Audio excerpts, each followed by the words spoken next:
कारोबार कर रहे हैं।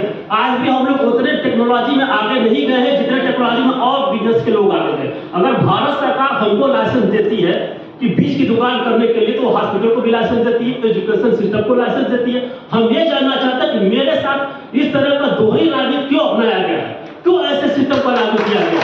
ठीक है, बात है।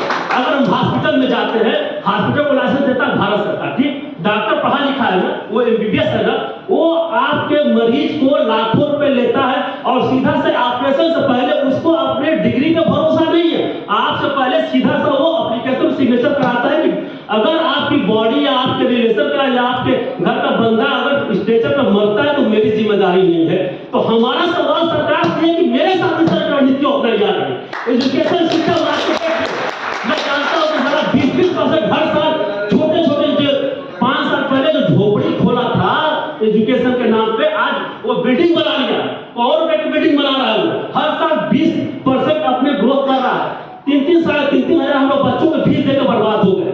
आप कहते हैं सर हम लोग छोटे छोटे टूट चुके हैं, अरे सीधा सा फंडा करिए, सिलेंडर इसको सारा डिस्ट्रॉय करिए, सीधा सा नहीं हम इसका बहिष्कार करते। सरकार के अंदर कागज लाइसेंस को सारा ध्वस्त करिए। सरकार के अंदर लाइसेंस हमारी बात को रखेगा और नहीं तो हमारा लड़ाई होगा कि हर सेक्टर पे आप लागू करिए, हॉस्पिटल पे लागू करिए, डॉक्टर पे लागू करिए, क्यों हमारे पे लागू कर रहे हैं भाई?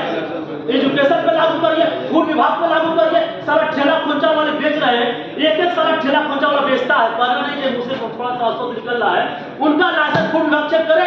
हमारे ह्यूमन बॉडी के साथ खिलवाड़ कर रहे हैं। ठेला है, खोंचा मोमो है, चाउमीन है, बेच रहे, किनके पास सफाई का लाइसेंस है? वो हमको सभी ने सफाई का लाइसेंस किसके पास में है? हमारे साथ गुमटियों में दुकान खोल के जो बैठा साथी, अब कितना आसान है भाई साहब, कितना हम लोग पढ़े लिखे, कहां से हम लोग इसको मेंटेन कर पाएंगे? है ये मामूली चीज। हमारा सीधा सा फंडा है सरकार से इस चीज को लागू नहीं होने देंगे, चाहे इसके लिए हमको अपने बिजनेस का बहिष्कार करना पड़ेगा। नहीं चाहिए ऐसा धंधा, हमको बिजनेस नहीं चाहिए। हम ज्यादा डिस्कशन करेंगे। आप जो इतनी देरी से सर ने अभी जो बात बताया, हम लोग सब पहले नहीं पढ़ा है। हम लोग 4-4 पीढ़ी से 1900 से हमारा दुकान चल रहा है। बाप दादा गुजर गए, पिता गुजर गए, मैं दूसरे सेक्टर में काम कर रहा हूँ, लेकिन अपने सम्मान को बचाने के बाद दादा ने इसी सेक्टर चले गए। अब पीढ़ियों को यार मेंटेन कर, हमारा रेपुटेशन इसी से। हम तो सर इतने पढ़े लिखे नहीं है, जो साथी पोर्टल है दुनिया भर का तमाम है। अरे सीधा सा आमने सामने लड़ाई लड़िए ना कि सीधा से हमको ये बिजनेस से तो दूर किया गया तो हम इसका बहिष्कार करेंगे, और नहीं तो भारत सरकार लाइसेंस सबको तो हमको सबको रगड़ना होगा। हॉस्पिटल वाले को रगड़े, एजुकेशन को रगड़े, सफाई को रगड़े, फूड विभाग को रगड़े। हमारे साथ ऐसा क्यों रणनीति अपनाया जा रहा है? हमारा सवाल इस पे होगा। और नहीं तो कंपनी आज के डेट में, अब मैं कहूंगा कंपनी वाले भी बैठे हुए हैं, पूरा नहीं मानिएगा सर, ईमानदारी बताइए कि आप कंपनी जो चला रहे हो क्या वो ईमानदारी से कंपनी चला रहे हैं? छोटी छोटी कंपनियां चल रही, चाहे जौनपुर हो, चाहे फैजाबाद हो, चाहे कई कंपनियां, किसके पास सारा डाटा होगा? आता है दुकानदार, डीओ आता है, कहता है अथॉरिटी लेटर दीजिए। अरे किससे अथॉरिटी लेटर दे, हम किससे मांगने जाए? अगर कंपनी को चाहिए तो कंपनी कहेगा कि यार माल लेने को नहीं तो बंद करो, हटाओ।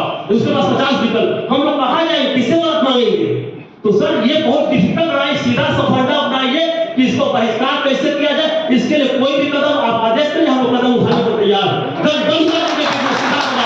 इतना हम लोग सर आप जो बात कर रहे हैं सर, आप लोग पढ़े लिखे आदमी हैं, आप लोगों के पास हाई टेक्नोलॉजी की डिग्रियां, हम लोग पढ़े लिखे कब है सर? हम लोग नहीं समझा पाएंगे। छोटे छोटे खेले कुछ गुमती में कहां किसको समझा पाएंगे? नहीं समझने की सर ताकत है। हम लोग टूट चुके हैं। एक तो सारा अधिकारी परेशान कर, जैसे भाई साहब ने कहा, मैं उनकी बातों से अपनी बात बहुत अच्छी बात, सीधा सामने सामने लड़ाई रखे ना सर, मत तरह उलझाएंगे, हम लोग को नहीं लग पाएंगे। हम इसी सब बातों के साथ अपनी बातों को विराम देते बहुत